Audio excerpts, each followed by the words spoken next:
All right. So, good evening, everyone. My name is Havish Madhupati, and I'll be spending the next 60 minutes with you. Some of you know me having been connected on LinkedIn. Maybe you have attended my sessions earlier.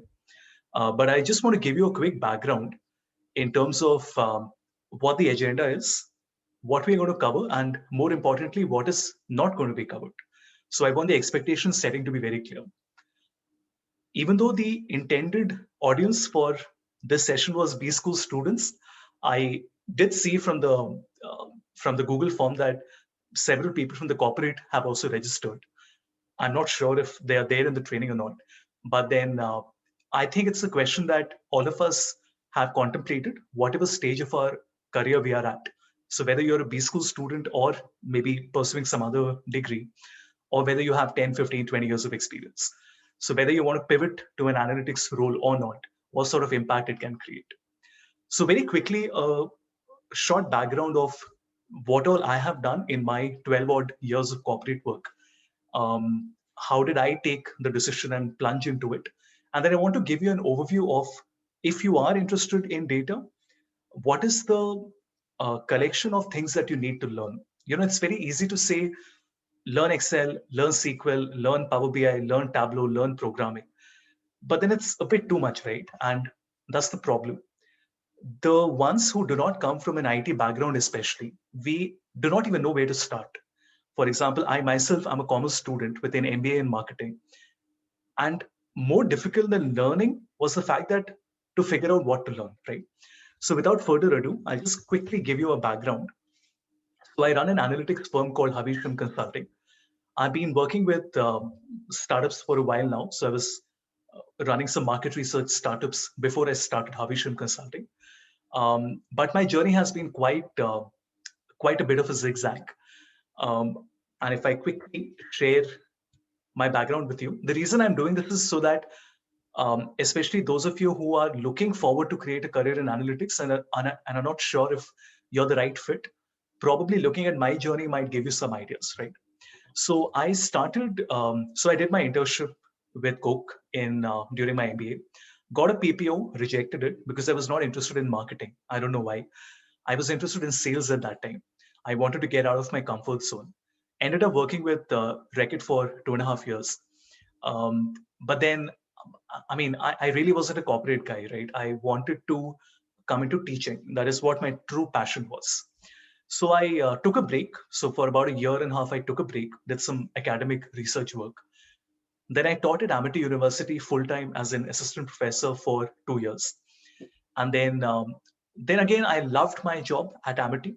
I started pursuing my PhD, which I did for 4 years, but then I dropped out. Um, but then, I was still very young. I was still about 28 when I was at Amity, and I mean, it was too early for me to decide to be in academics for the rest of my career, right? So I had that urge to go back to the corporate. Then I worked with a startup called Trevor's Strategy Consultants. It's still around. And in 2018, we were the top 10 most promising market research firms in the country. I was the head of research and analytics there. We did some wonderful work with World Bank and SEBI and different ministries in the government. Built a lot of name. We were a very small boutique firm with 3, 4 people, but we did some fantastic work. Then, of course, Havisham Consulting I started in February 2019, which is what I've been working on. What we do is essentially about 70% of Excel and Power BI, which is spreadsheet modeling, workflow automation, and data visualization. That's about 70% of what I do. The rest, 30% is split between 15% of Tableau, which is also data visualization, and the balance 15% is data science, which we do on Python R9, which is a very small portion, but we are looking forward to increase that portion going forward. So there are two arms to the business. I work with colleges, so I have taught at most of the top 150 B schools in the country in some way of engagement, maybe as a guest lecturer or for a competition or maybe doing some sessions for them open. So it's a combination of different engagements. In terms of the clients that I work with a bunch of different clients across multiple sectors and industries.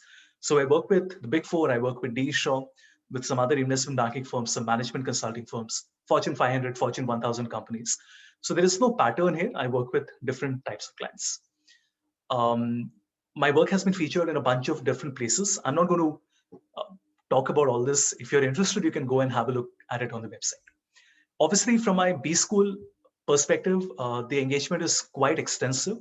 And my B School revenue stream is about 30% of my business now. So that's also an area where I'm focusing quite a lot, which is where I do workshops, which are 12-hour, 16-hour, 20-hour workshops with different B schools around the country. All right, so that's the background. Now, coming to what my journey has been, I will just open a notepad so that I can write it down and it will be easier for you all to look at it. 2014, I had absolutely no knowledge of programming. No, when I say no means absolutely nothing of coding. I'm just writing coding here for simplicity. But then I was very good with Excel.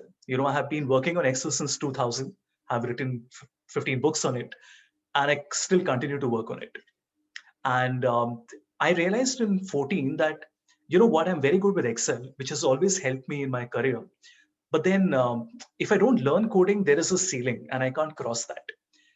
And I was smart to figure out that in the next 5-6 years, learning coding is going to be very important and there will be a lot of clutter in the market, which is exactly what is happening now.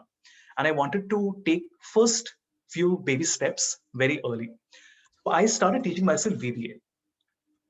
I'm not recommending that all of you should start learning VBA because VBA it's an easy language, but it's also a very old language, right? So it does not have the modern niceties and the modern conveniences that you would expect. So despite the fact that this was my journey, I'm probably telling you to think about it in terms of what language you should pick up. The short answer is Python should be the first language that you start working with. But if your work requires work in finance, for example, where 60-70% of your work is in Excel, then VBA is the right language for you to work on. How did I start? I like reading books, and even 5-6 years back, YouTube had videos, but not so many, as many as we have today. So I have always loved reading books. So I read a book on VBA called VBA Power Programming by Michael Alexander, right?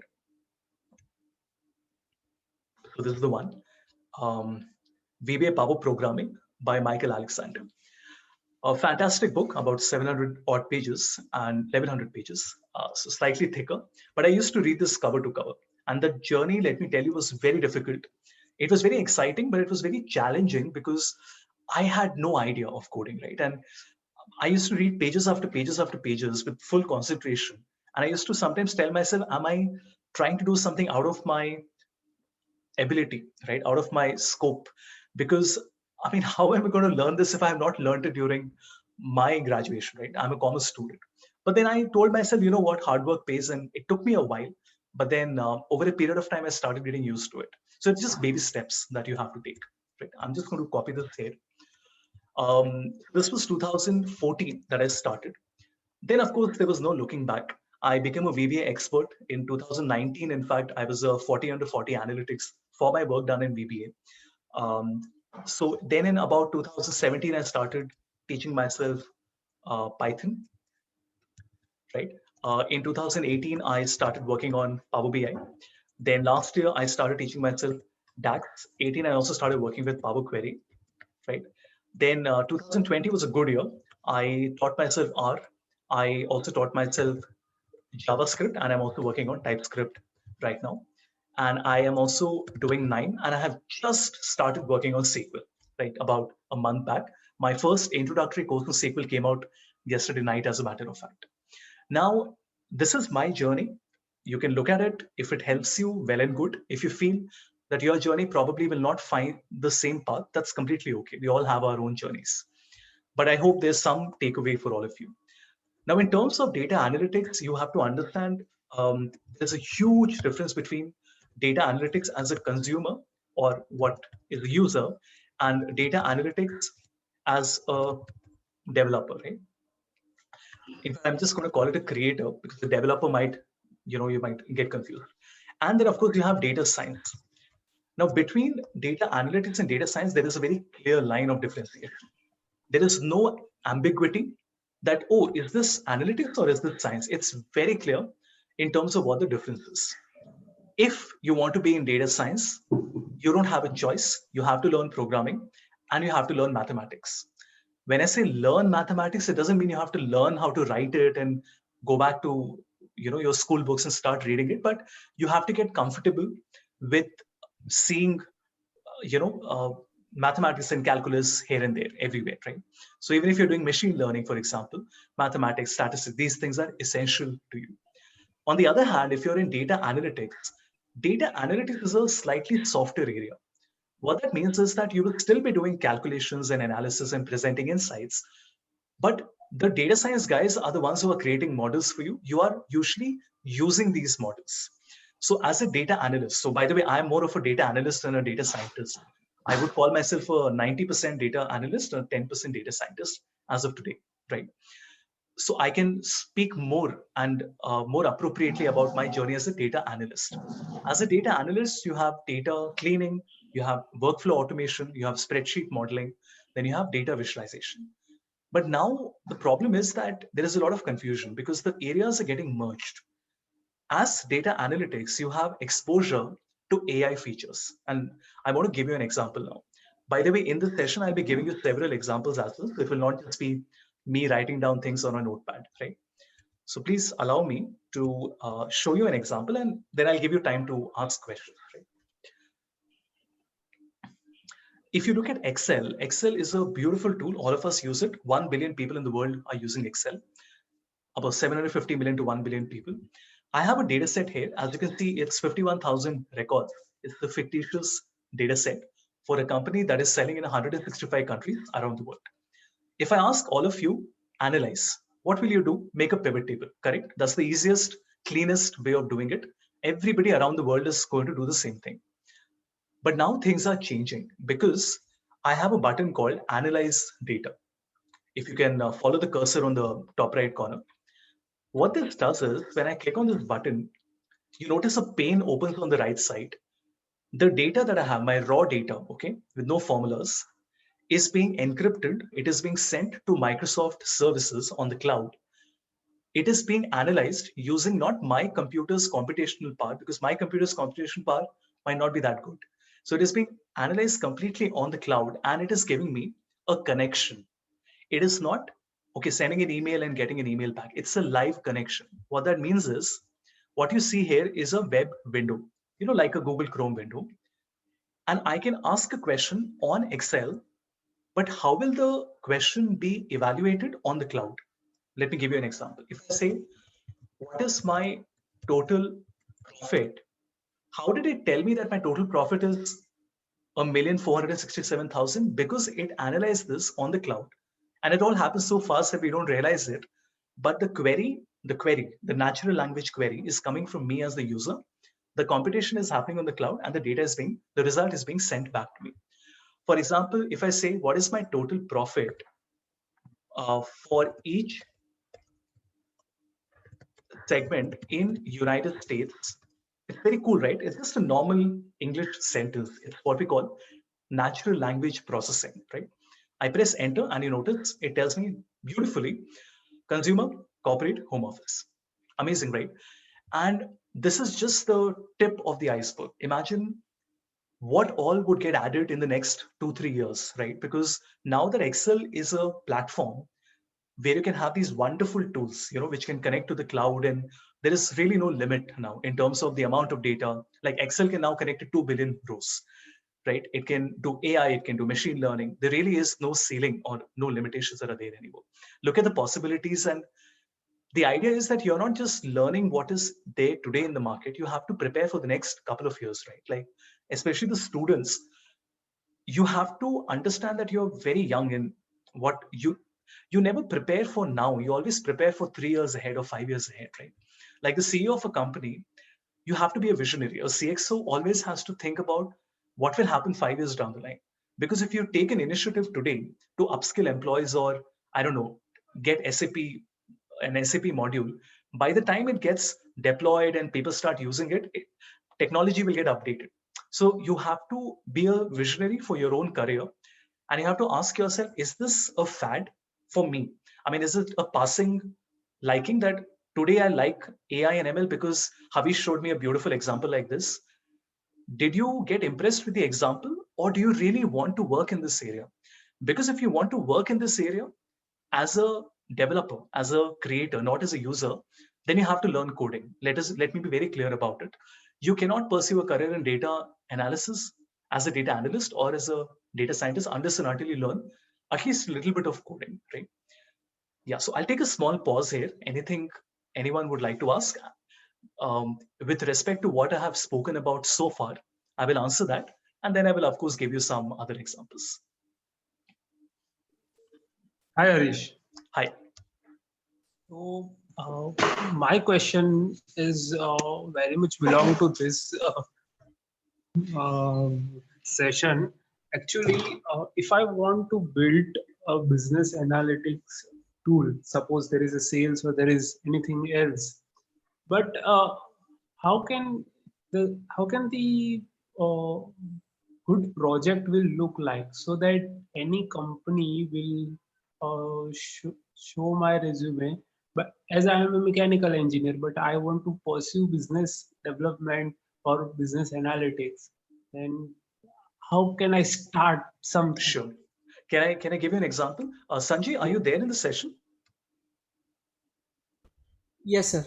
Oh, hi. So Sanjay, I'll just take the liberty of showing your website. So Sanjay did some projects with me. He's just passed out of his MBA and he started working a couple of days back.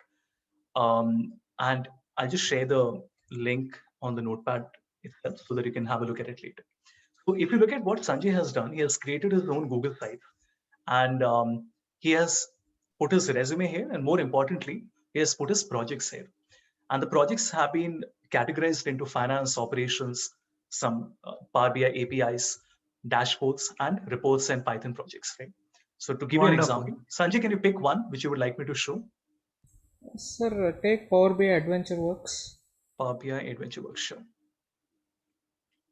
Right. So this is a Power BI dashboard that has been embedded on the website, and it's a free tool, and it's fully dynamic. So all of you can go to the website and start interacting and playing with it right now. As you can see, everything is interactive. Right.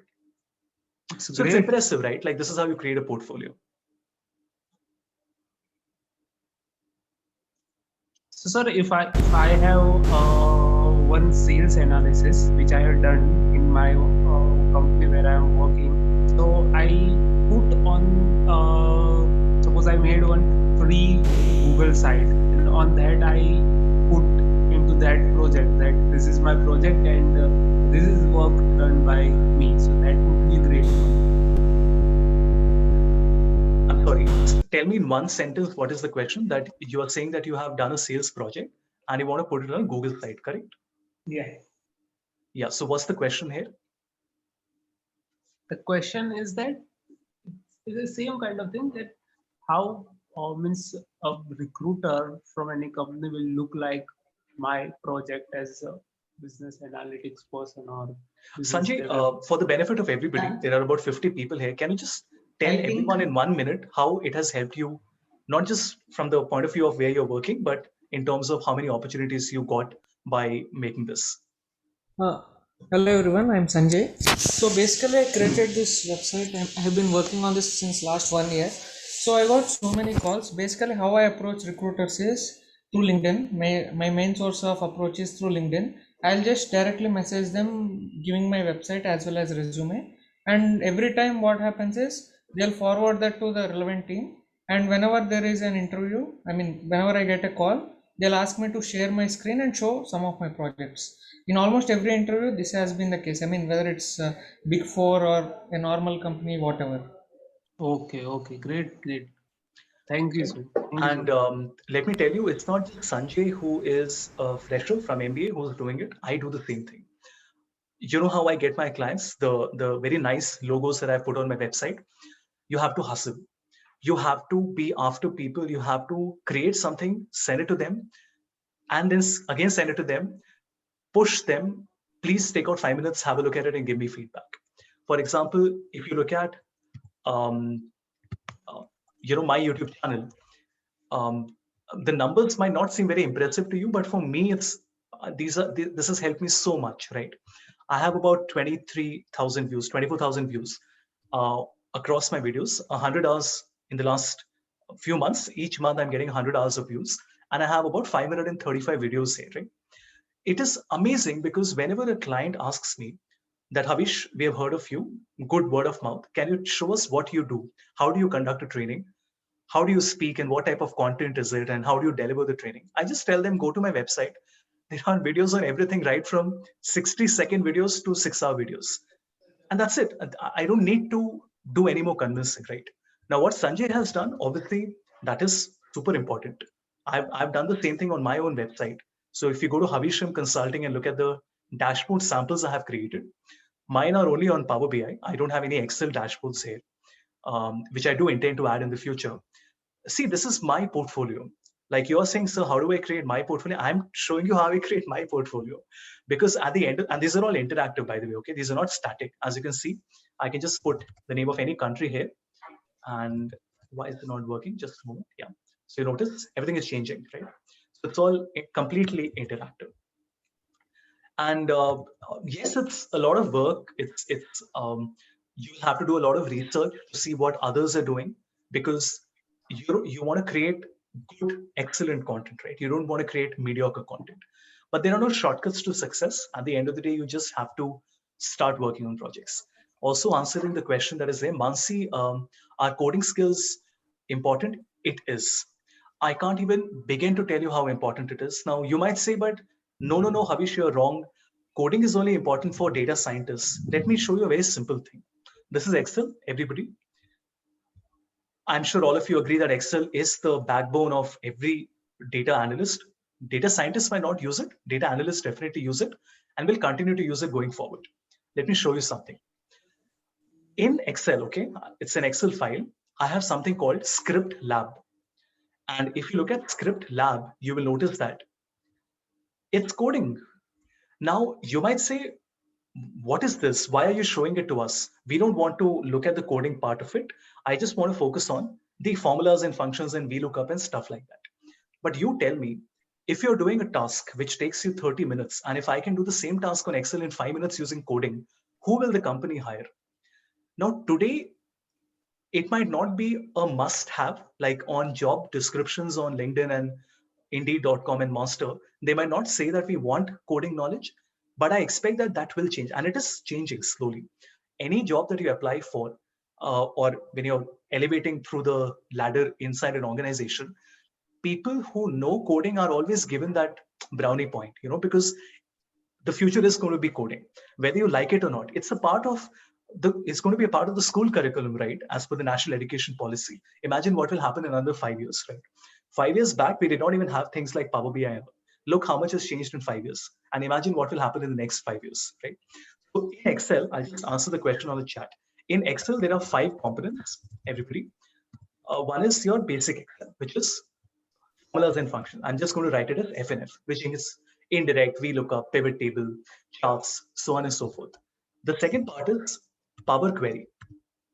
Power Query is ETL, very similar to SQL, right? Which uses a language called M. Then you have Power Pivot, which is basically pivot tables on steroids, which allow you to make pivot tables even more powerful. They use a language called DAX, Data Analysis Expression. Then you have VBA, which is obviously Visual Basic for application. And finally, you have what is called TypeScript, right? TypeScript is a new language created by Microsoft, which is based on JavaScript. And what I showed you just now, this is all either TypeScript or JavaScript. And this is going to be the future going forward. If you go to the store, so if you go to insert add-ins, okay, like you download an Android or an iOS app. Similarly, even on Excel, you can download apps now. So you can go to insert and add-ins. And I have 2 apps. There are only 500 odd apps on the store. And I have 2 apps here. You can just put my name and you can see I have 2 apps available here. But anyway, I don't want to show my app to you. In fact, let me show you my app only. Let me show you Stopwatch for Excel. Okay, watch this. Do you see this? Very cool, right? It's a small stopwatch and it's completely free of cost. And this plays, it's a stopwatch. Basically, you don't need to turn it on your laptop in a different interface or turn it on your phone, you can turn on the stopwatch directly inside Excel.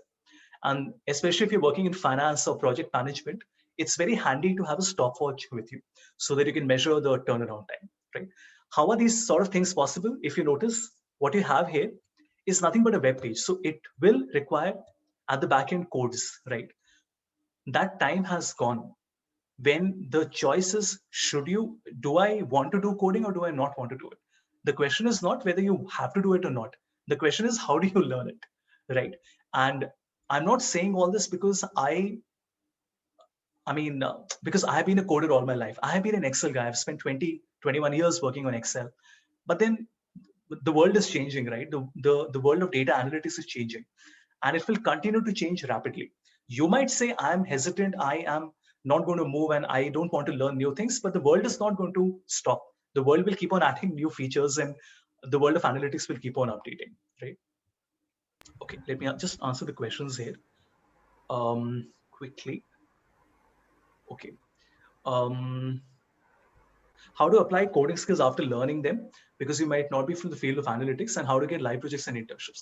Pratik, first things first, let me give you an analogy. When I pitch to a client, do you think I call up the client and say, I want a meeting with you and I want some work from you? Of course not. What do? I create a sample project, I create a portfolio, and I send it to them and I say, I created something so that you can have a look at it. And I would like to get on a call with you to understand your requirements. I have just bagged Adani Transmission. I'm doing some projects with them. And Sanjay was a part of those discussions earlier. And he knows how it is, right? You have to first show them what you're capable of. Then, so when you say live project, it's like a chicken and the egg um, analogy. I mean, it's what comes first. You say, no, I want a live project. Otherwise, how will I create a project? I might tell you, no, how will you get a good live project if you don't show something? I have at this moment at least 15 students doing their live projects with me, right?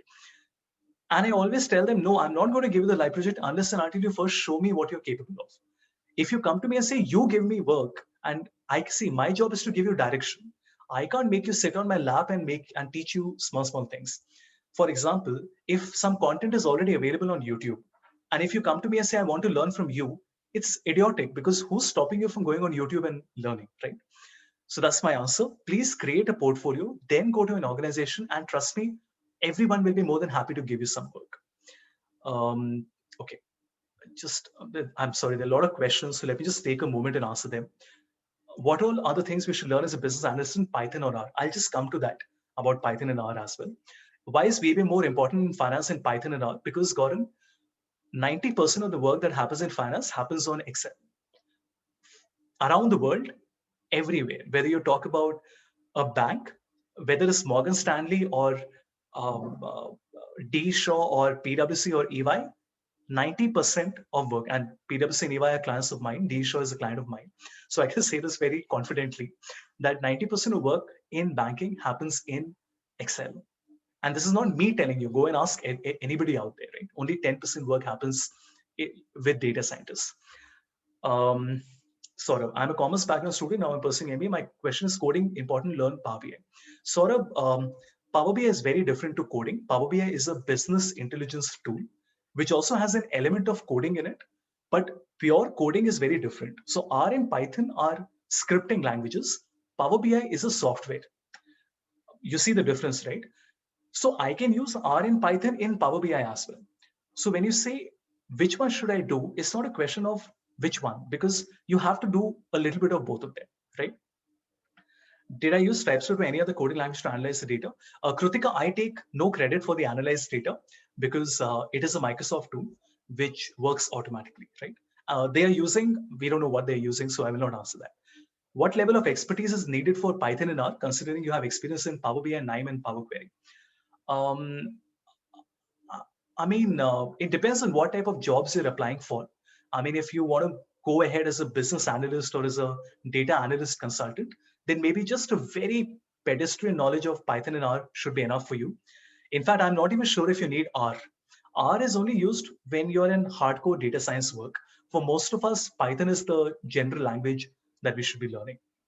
Okay. How powerful is Microsoft Excel? Saniket, wonderful tool, but it has limitations. So Excel can't be the only thing that you learn. Even for me, having spent a decade and a half working on Excel, even I branched out into different areas, right? So that shows you that Excel can't be the only tool that you're working on.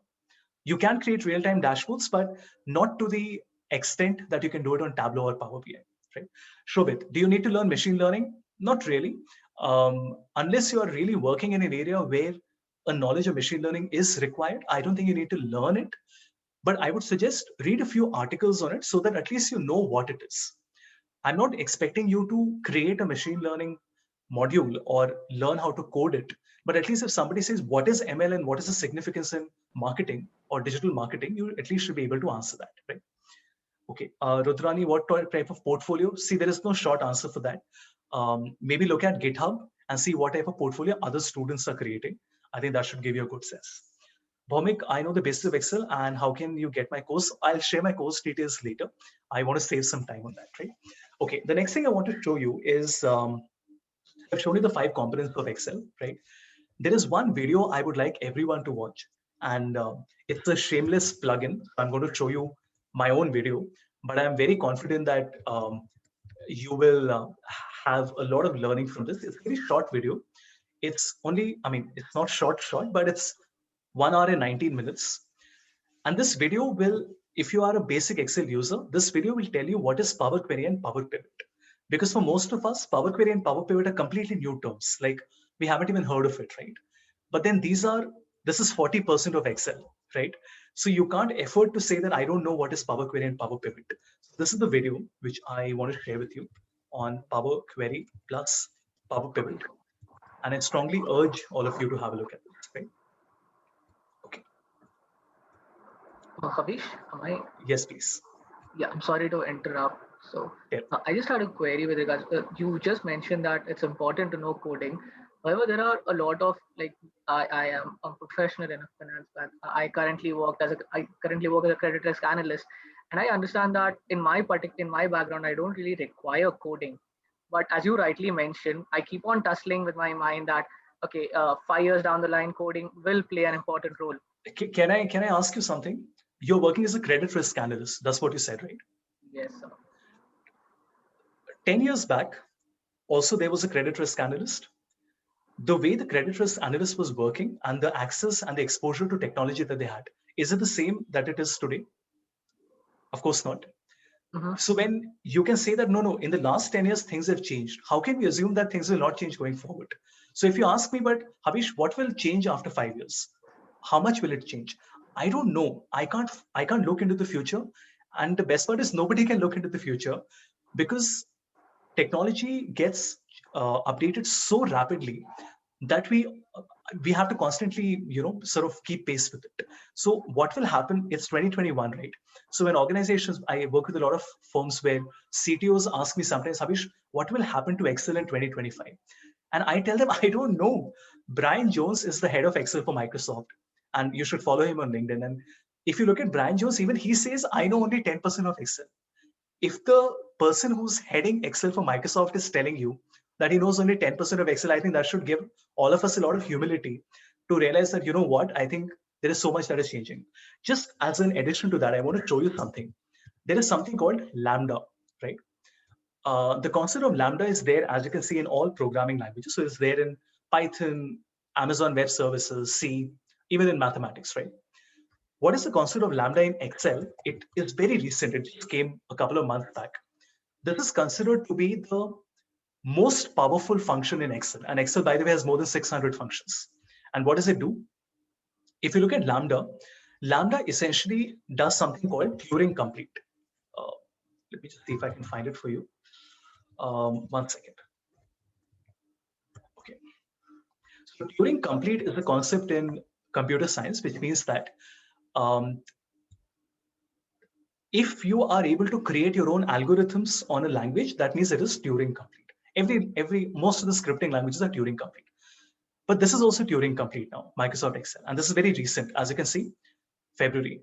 And this announcement was so big that Satya Nadella himself put a post on LinkedIn saying that Lambda has been released. So it should give a lot more credibility to what I'm trying to tell you, right? And Lambda has now become a full-fledged programming language. So see, another way of telling you when you say that, Havish, should we become a coder or not? At the end of the day, if you're working on Excel, you are a coder, you are a programmer. Maybe not in the way that people look at it, but at the end of the day, Excel also has a programming background, doesn't it? And again, I will not take you through all of this, but I'll just share the link with you and you can all have a look at this. But this is considered to be one of the biggest changes that have happened in Excel. And look at this. Satya Nadella put a post saying Excel has now become Turing complete. Right? And this was a huge deal, came out of the blue. Nobody expected it. It's very new, so it's still not rolled out. So even I don't have it right now. But this is considered to completely change the game, right, in terms of what Excel will be capable of. One of many things. It's not the only thing that is important, but definitely something you should look at. So I will just leave you with some food for thought.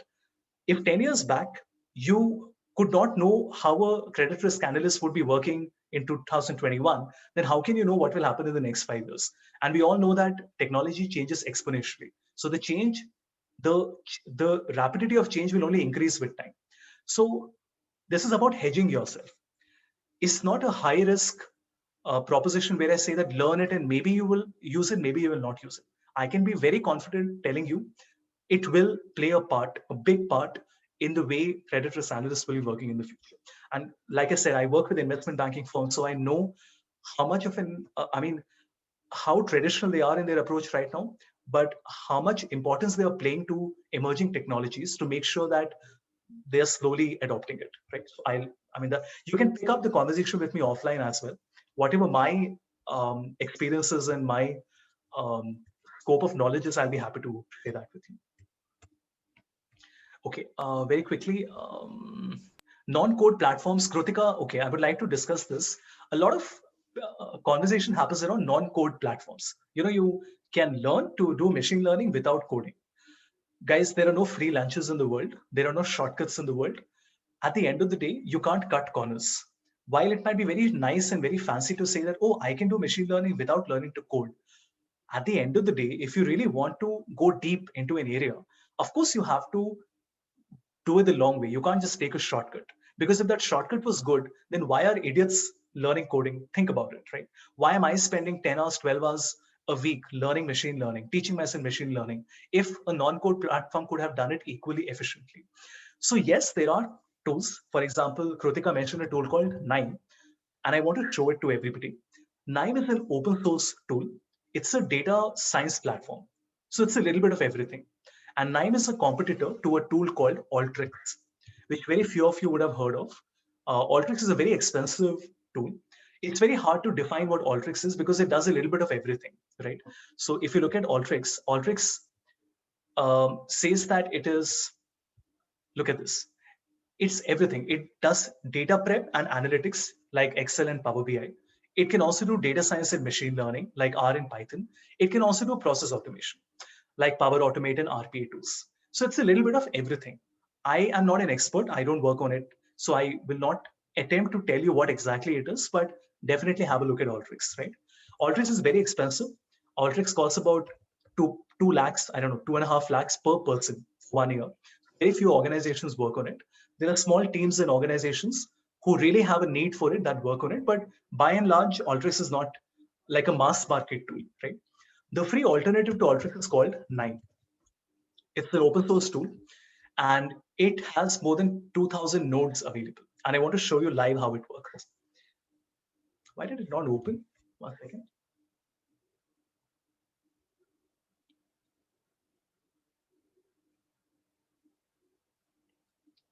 Oh, by the way, remember Nime, Power BI, Excel, they can all integrate with R and Python. When you say, oh, Havish, does that mean that when I learn Nime, I don't need to learn R and Python? It doesn't make any sense because a Nime can be connected to R and Python. Power BI can be connected to R and Python. Tableau can also be connected to R and Python. Excel can also be connected to R and Python. R and Python are scripting languages. All the others are platforms, right? So it's never a question of or which one should I learn. It's a question of what sort of integration am I looking at? I want to give everybody an example. This is an example workflow. So it's already inbuilt. I have not created it. It's a basic example on a, let's say, visual analysis of sales data, right? This one, everybody. And I just want to open this. I want to show you how Nime works. So Nime has, like I said, Nime, you can do coding if you want to. If you want to do not do any coding, then you can create this. It's a workflow. What that means is I just have to connect different steps to each other. So what is the first step? I read my file. Then I filter some columns, which you can do on Excel as well. Then you filter some rows. Now so far you would say, but Havish, why am I not doing it on Excel? Because Excel will not have all the other capabilities. Things like, actually all of this you can do even on Excel, but one second, let me show you a different example. So just a moment. So if you look at the type of examples I have, let me show you something on churn prediction, right? We all know customer churn and employee churn, right? So it's a part of machine learning. And if I show you the example here, this would be slightly more detailed. So here you notice that we're using a simple machine learning model, which is our decision tree predictor, and everything else that I'm doing. So for example, this partitioning, which is a train and test data. So from my data, 80% is going in train and 20% is going in test. All of this that you see everybody, and then I'm creating an ROC curve, right? All of this is how you work on KNIME, which is just by connecting different nodes in the workflow. And if I want to add something, I can just drag it and add something more, right? That's how it works. See, it looks very nice. It looks as if everybody can do it, but KNIME also has a very steep learning curve. It's a fantastic tool, makes a lot of things simpler, but KNIME will only be used by a certain portion of clients, right? So don't expect KNIME to become a mass market tool, because contrary to what people think, KNIME is not. See, KNIME is a very easy tool for a coder, because if I already know the coding or the script, then I can do it on KNIME much easier. For somebody who doesn't know coding, KNIME is very difficult. Do you understand what I'm saying? Everywhere on the internet, people will say KNIME is very easy, KNIME is very easy. You know who are the people who are telling you KNIME is easy? The people who already know how to do it in R and Python. Because if you already know how to do it in R and Python, then KNIME is very easy for you. But for somebody who's starting from scratch, this is not what I recommend. And I'll tell you exactly why.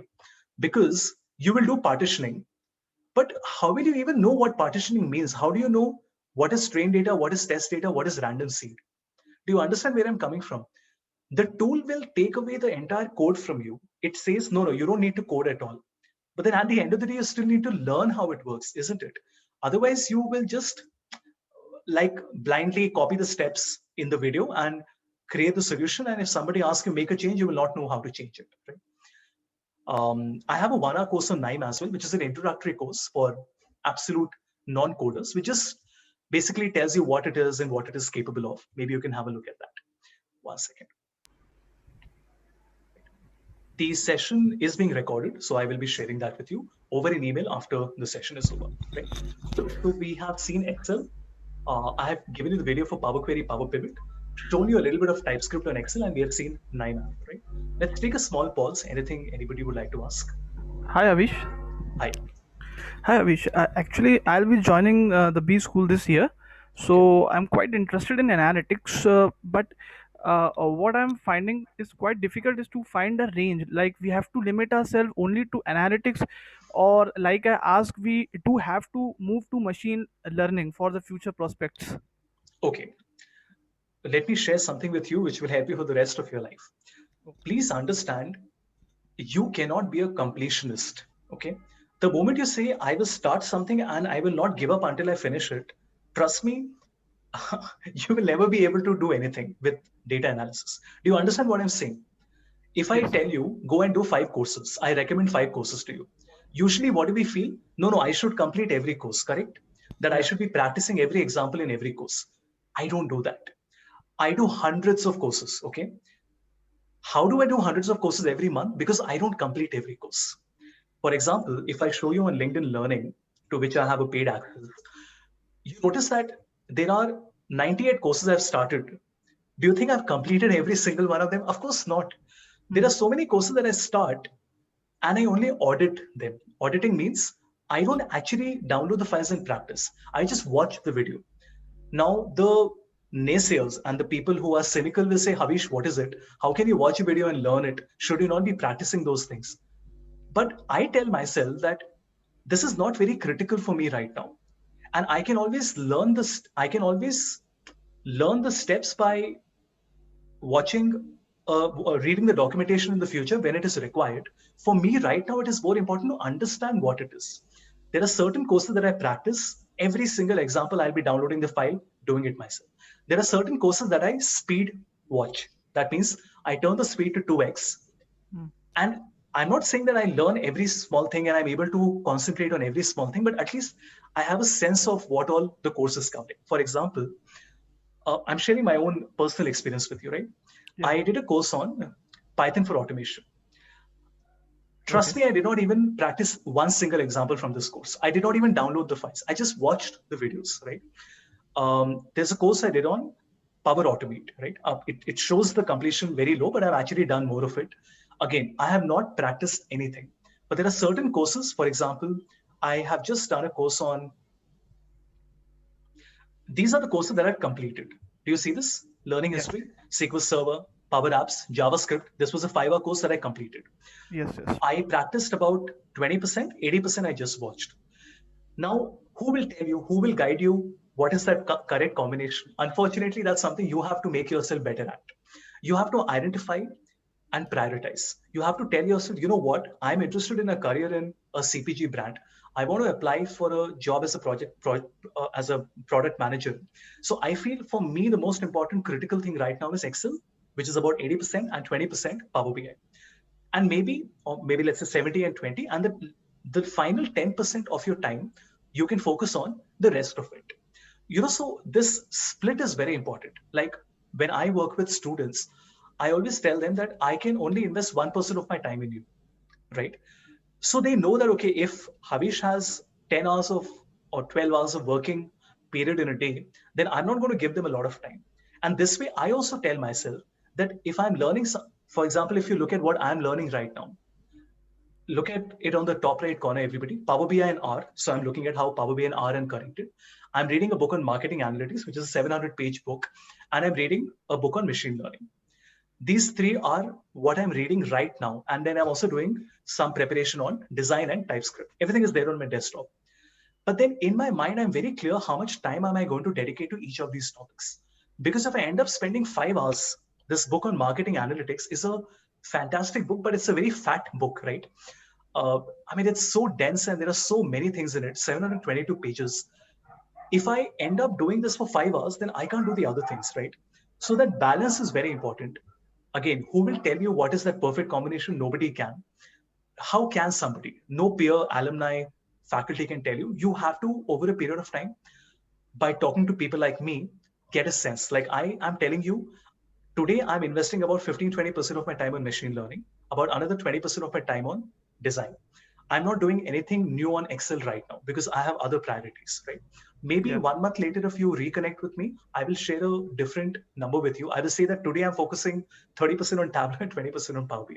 So every month I evaluate. In fact, I evaluate every week. Every week I reevaluate what area should I be focusing on, right? And the day I decide that 1 week I'm going to focus on Tableau, after 1 week I'll stop. Because the moment you stretch it, then the other things also get pushed, right? And you know how it is, no? The moment you start to spill over into another week, then everything starts to get too packed and you'll never be able to complete it. Which college are you going into, if I may ask?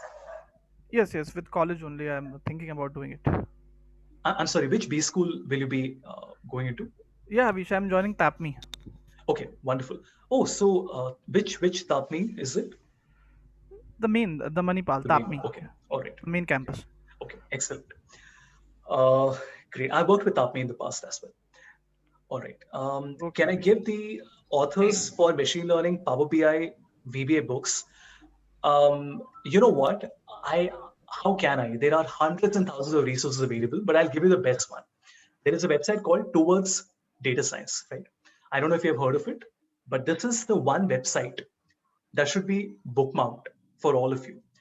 What this is essentially a collection of articles that people around the world have written, but the quality is really, really good. For example, let's say I'm searching for, let's say machine learning, right? So I can just type basic machine learning, right? And you notice you will find many, many different articles on machine learning. And the best part is these articles are typically between 1 to 5 pages, not very long, right? Okay. But what if you say, no, Havish, I want to search for something related specifically to support vector machine. So I can type SVM Python, and it will give me articles on support vector machines. right? Then you say, no, I want to search for something on kernel density estimation. So you can say KDE. I will give you articles on KDE. I'm not saying that this is the only source you should be referring to. If you look at my bookmarks, you can see that I go to hundreds, if not thousands, I go to hundreds of websites from where I read, right? But that's my job because I work full time in data science and analytics. For you, towards data science is an excellent start. The other is GitHub. GitHub is the world's largest repository for developers. Just a moment, remind me later. And GitHub has solved examples and codes and everything available. You can create a free account on GitHub. For example, if you're searching for something related to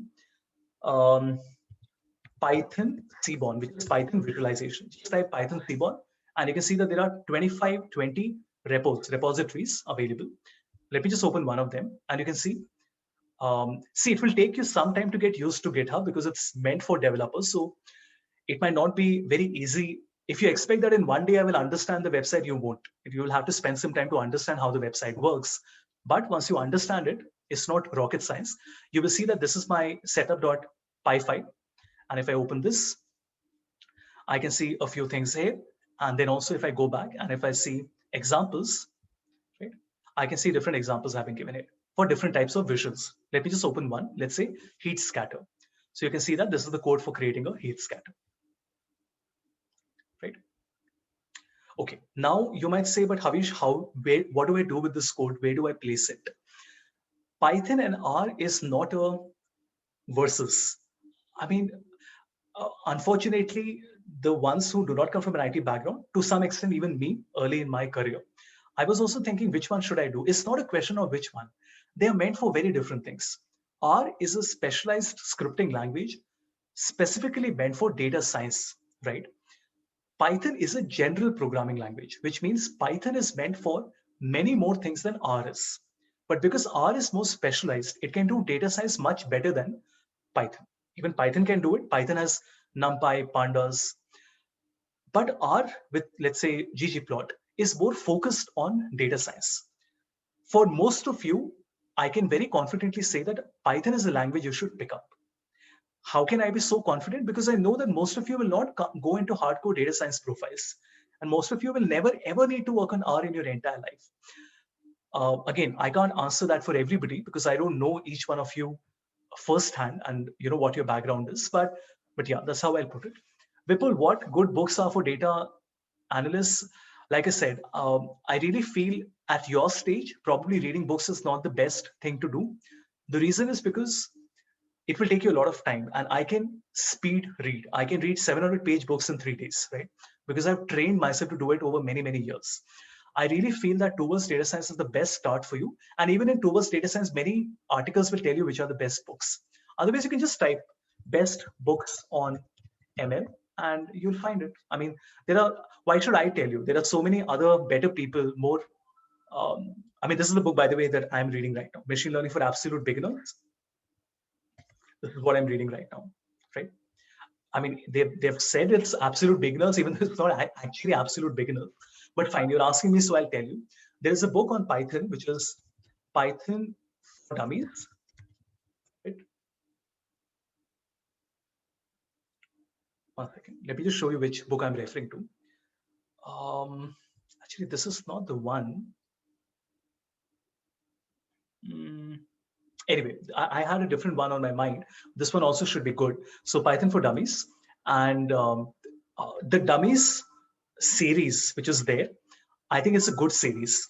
Don't be turned off by the name, because a lot of people think, oh, it's a simple thing, and they feel stupid reading it. There's nothing like that. The Dummies guide essentially is like a reckoner, which means that it does get into details, but not too much, right? So for most of us, the Dummies guide, I think, will be perfect to start with, because most of the other books might be a little too much to handle in the beginning. And of course, YouTube has hundreds and thousands of videos on everything. If you say the one channel that I recommend is Free Code Camp, right? I'll just share this with you. Everything is free, obviously. I'll just share the link as well. Right? Free Code Camp. They have videos on everything. I mean, you will get tired of scrolling because there is so much content that they have added, right? And they have these very long, no ad courses like 3-hour JavaScript, 4-hour Python, 8-hour Python. The challenge is not that there is no content. The challenge is there is so much content. How are you going to take out the time to do this? But let's be honest, if you're a B school student, especially, forget sleep. If you're getting 4 or 5 hours of sleep, it's a luxury. It's very simple. If you want to pursue a career in data, we will also wrap up the session in a few minutes. You have to understand that a career in data, which is where I am, is very different to any other career. And I'll explain why. Let's say you're in HR, you're in learning development, compensation benefit. You're a manager in some area, you're in operations, you're in finance. Do you ever learn after your education is over? Never. See, you only learn things like how to build relationships and you get better at doing the same work because it's all repetitive work, isn't it? Let's say a partner at a PwC, he or she must have started as a chartered accountant, as an article student, and slowly, gradually, incrementally, you get better at what you do, right? You understand how to handle bigger numbers and bigger businesses and how to deal with clients and things like that. Looking at things from a macro perspective, handling teams. The profile of data is very different. Why? Because like it or hate it, you will have to be a student your entire life. And trust me, no other job is like that. You know, it's like being a lawyer. A lawyer also has to keep themselves updated. No, a doctor also has to keep themselves updated. Being a data analyst is like that. I have been working on Excel for so long, and you would laugh if you ever look at me and see that I spend 1 hour, 2 hours sometimes reading Excel. You'll be like, Havish, really, after spending 15, 20 years working on Excel, you still have to study it? Of course I have to. Just the other day, right, a couple of days back, I found this beautiful formula on Excel. I want to show it to you. Do you see this, everybody? It's 4 values, no? Darren Pass 70,000, Y 780Y, 5 values. And they're all separated with a comma. If I ask you, how do you split it into different columns? All of you know the answer. We go to data, we go to text to column, correct? And then we basically say the delimiter is a comma, and we break it into 5 columns. Everybody knows this, correct? What if I tell you that you can do the same thing using a formula? Watch this. I'm just going to update it for you. Just a minute. I'm sorry, just a second. How beautiful is that? Did you see this, everyone? I have used a single formula to break my data into 5 different cells. I never knew this. It uses something called filter XML, because I will not get into details, but XML is extensible markup language. We're using a coding. Oh, in fact, this is a good answer to that question. Why do you need to learn coding? Because to understand functions like this, you need to understand how coding works, right? It's amazing. I mean, when I saw this, I was searching for some other problem and I came across this and I was stunned. I knew there is filtered XML. I never realized that I can do this. I also found out one more thing. I don't know. I'm sure this would be practical for a lot of you. Look at this. There's a function that I've written here, right? I'm just going to copy this here in a cell and watch this. I will say that I want to select this range, comma, and I want to select this range. And I also want to select one more range, which is this. And you know what it will do? My one single formula will append the data one below the other, which means the data will come in one column. How cool is that? All of us do it manually because we have all been taught that there is no way in Excel that you can take different columns and add it one below the other. Let's say you have sales for 3 years, you want to add it one below the other. You can't. How can you? But you can. And I've given you a live example. The reason I'm showing all this to you is not to impress you and show you how much I know.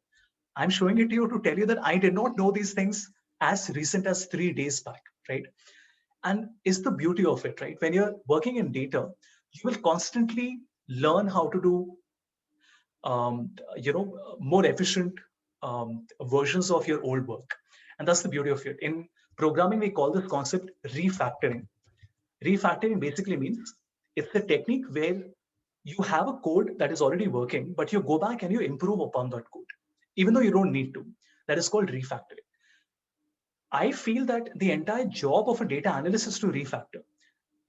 I knew something 3 years back and my clients loved it. But then today I'm smarter than I was 3 years back, right? I'm more knowledgeable. So I will go back and improve upon what I did earlier so that my next project will be more efficient. If all of this sounds too scary and it doesn't sound exciting, I don't think data is the career for you.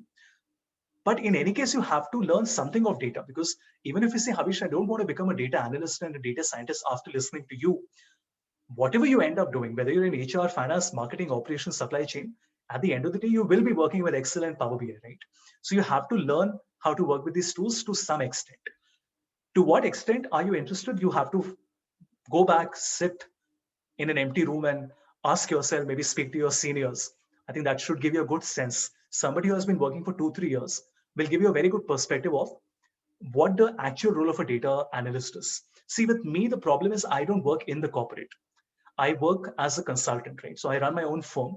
So my experiences would be a little different to working inside an organization. Because how do you grow inside an organization? I don't know that. I know how to build a firm. I know how to run a P&L, and I know how to run a successful business. But I don't really know how to accelerate your growth inside an organization. I'm sure if you speak to your alums, that would be the best way to get that information, right? So yeah, just to wrap it up, very strongly, I feel that Excel is the most important thing for all of you, followed by Power BI, right? Power BI, I would say, is also very important, right? And then followed by Python, right? And when I say Python, I mean very basic Python, right? Yeah, I think that would be my So, final I takeaway. have one. Please. Good evening. So, I have one query. So, basically, I have completed machine learning course. So, in my fourth sem of MBA. So, the thing is, like, I've done many projects on machine learning. So, I have used Orange, which is a graphical user interface above Python. So, what is the difference between KNIME and Orange? So, for building models. Okay. I have heard of KNIME. I haven't worked on it. So please allow me to quickly have a look at it.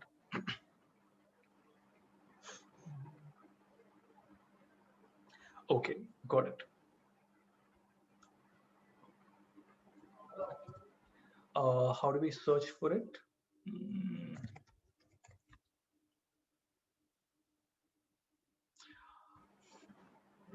I mean, to me, it seems very similar.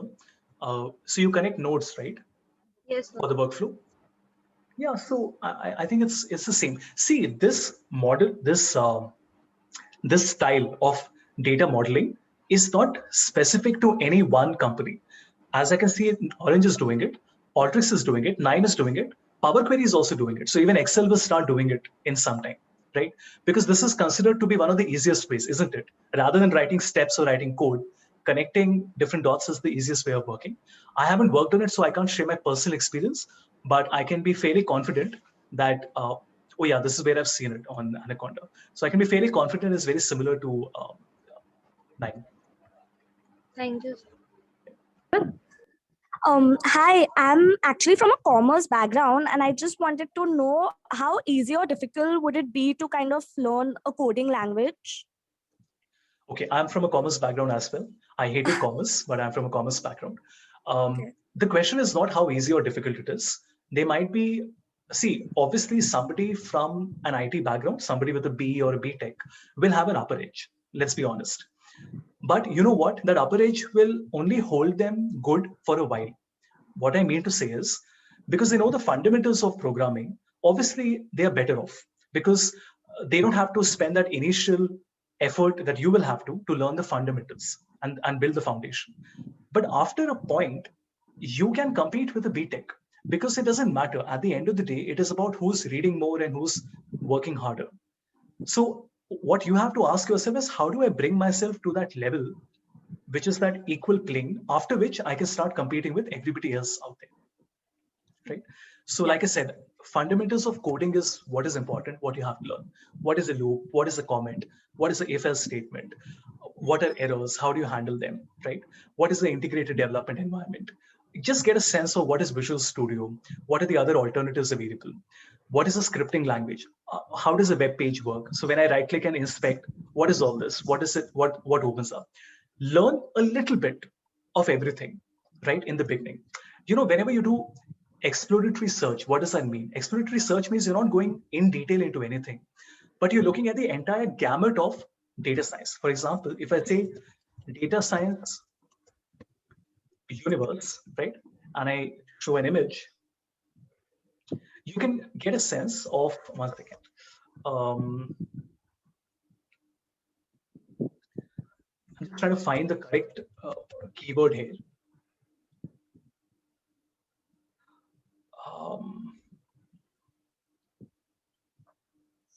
Okay, I'm not really able to find the one that I have on my mind. But anyway, the idea here is to look at different components and try to see what all does it include, right? So ML is an area, AI is an area, deep learning is an area, data visualization is a different area, RPA is now a different area, right? Robotic process and automation. So you have to first get acquainted with what all is happening in the world, right? When I say UiPath, you can't come back to me and say, sir, I have never heard of UiPath earlier. UiPath is one of the top 3 RPA firms in the world, right? And this is going to make a huge impact across industries in the next few years. You can't come back and say, I haven't heard of it. You just can't. Now, how will you get to know about all these things? Just read, just go on Google, just go to a few websites, go to Towards Data Science and start reading articles on the area, current trends in data science and data analytics. And I think that should be the best starting point for all of you. Thanks. What about SQL? Prakhar, like I said, I started my journey with SQL. I'm working on SSMS, which is SQL Server Management Studio. SQL Server is just a way of handling a database. Now, as a data analyst, to be honest, your extent of SQL might not be very much. For example, I have been working on data analytics projects on Power BI for about 2.5, 3 years now with my clients, and I have never had the need of learning SQL. I'm sharing my personal experience with you, but it depends. Sanjay, if you're there, can you just take a minute and talk about how important do you feel from a corporate perspective SQL is? Yes, sir. So basically, even I'm also like I also know very basic SQL. So there are like different roles. If someone wants to get into like data engineer role or something like that specific, we may require, but basic SQL is enough. Like the basic queries which we can write. Hardly it will take 10 or 20 hours to learn. No. What I'm saying is, how important do you feel it would be for somebody who's applying for a data analyst role? I mean, is it important for every job out there or for some of them? I mean, yes, sir. Generally, in interviews they are asking, but they are asking basic knowledge. Like they are asking database concepts, not exactly writing queries. It's right. So I think that's a very good point that you mentioned. So everybody, it's not about you learning how to work on SQL because you don't need to. If you're being hired as a data analyst, there will be an MIS guy who will handle SQL for you. But they will ask you the fundamentals because tomorrow, if you're connecting SQL to Power BI or to, by the way, I don't know if you know this, but Excel can connect to SQL now. Just to give you a live example, if I go to data, you can see that I can connect to my SQL server on Excel. What does it mean? It means that, do you need to be an expert on SQL? Absolutely not. But do you at least need to know what it is and what a database is, what is a record, what is a relationship, what is a cardinality? Yes, because these fundamental concepts are not specific to SQL. They will be used in Excel also, they'll be used in Power BI also, they'll be used in Python also. So I think I will answer in this way. It's not about learning the tool, it is more about learning the fundamentals of database management. Because if you're intending to learn Azure in the future, right? Databases now are on the cloud, right? So can you answer what is a RDBMS? Can you tell me what is a one-to-many relationship? Can you tell me what is a primary key? Can you tell me what are the different data types? If you can answer these questions, I'm sure you will get that job. Nobody's going to ask you, show me what button you click on SQL to be able to do this. And SQL, remember, is a very, very wide tool. Look at all, it has DAX, it has XMLA, which is XMLA endpoints, DMX and MDX, multidimensional expression. So obviously nobody can learn all of it. And as a data analyst, you just need to learn, you just need to know what it is. I'll just put it like that. It can connect to Visual Studio also. So SQL is a platform. It's not a tool that you learn where you say that, okay, next month, I'm going to learn SQL. It doesn't work like that. And then there are obviously many variations in it. Like you have something called NoSQL as well. right? Which are slightly different types of databases as well, right? I don't know if I answered that question correctly or not. I mean, I answered it correctly. I'm not sure if I answered it well, but I hope you got a sense of what I was trying to say. Great. We have already extended the session a bit. So I will share this this with you. We are connected on LinkedIn. So if there's anything specific that you need from me, feel free to just ping me and tell me, Havish, for the specific area or for the specific topic, can you recommend a book, video, whatever it is? I'll be more than happy to do that. Obviously, I have my areas of expertise and there are areas which are gaps in my knowledge. So whatever I am not comfortable with or I have no clue about, obviously I will not give you something incorrect. I will tell you this is out of my scope of knowledge. But I'm very good at searching because I'm a generalist. So even though I'm an expert in Excel and Power BI, I have a general knowledge of a lot of things, right? So I'm fairly confident that at least I can point you in the right direction and give you good guidance, right? Hi, Hamish. So, could you hear me? Hi, tell me. Actually, I'm into the beginner role of data research analyst at Morningstar. Actually, like we do deal with the basic queries of SQL and as well as the like basic usage of Excel as well. Okay.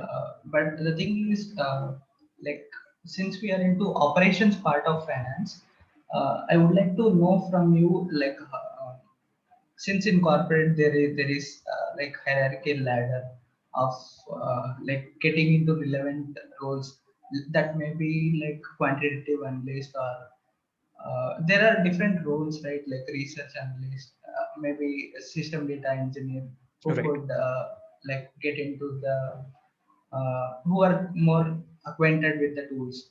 Like Right. for a like since I'm interested in like finance subjects, I'm thinking to go for CFA as well. But could you please let me know what are the like job roles in corporate, or what are the major like directions would I get into to like manage the both interesting data as well as finance? Yeah, I don't think I would be the right person to answer that for a variety of reasons, because I have very limited exposure to these things, and I don't want to end up saying something influencing you without really having complete information. Sanjay might be able to help you with a few aspects of that question. So Sanjay, if you can maybe just if you can just connect with Sanjay, I'll just share his profile. Sure, sure. I'm connected with him. Oh, you are excellent, perfect. No, when you say you're connected, as in, are you friends or are you just connected on LinkedIn? Connected on LinkedIn, not. Okay, got it, got it. Yeah, I think Sanjay will be able to help you with at least a few parts of that query that you have. I don't think I would be the right person to answer that. Sure, sure. And thanks a lot for such a great session. Most welcome. Excellent. Great. I think we can wrap up. This is something new that I did today because a lot of people used to ask me about you might go back thinking, oh, I wish more was covered. Is this it? There were so many other things he did not even mention. Okay, fine. I mean, I can only try to do justice in 60 minutes. The idea is that at least there were some takeaways, right? Maybe you got exposed to a few terms and some idea, some clarity you got about certain questions you had. That's the goal with which I took this session, meant specifically for B School students. And of course, I have constant engagement with B Schools. So anytime you want to speak to me, just ping me on LinkedIn. I'll be more than happy to answer your query. Right. Great. Once again, thank you, everyone. I will share the recording and the notes with you and look forward to be in touch. Hamish, one last request. Please. Like, if possible, do take such like insightful sessions in future, like in your comfortable time. See, the problem is I only do corporate trainings or I do trainings with B Schools directly. So I don't really do open sessions, even though I've been planning to. So maybe just watch me on LinkedIn. And like I did a statistics 1-hour workshop. I am planning like a Power BI workshop and a beginner ML workshop in the next month. So, I mean, if that happens, then, maybe you can just try and come for that. Sure. Thanks a lot. Have a great day. Great. Thank you, everyone. I'll be logging out now.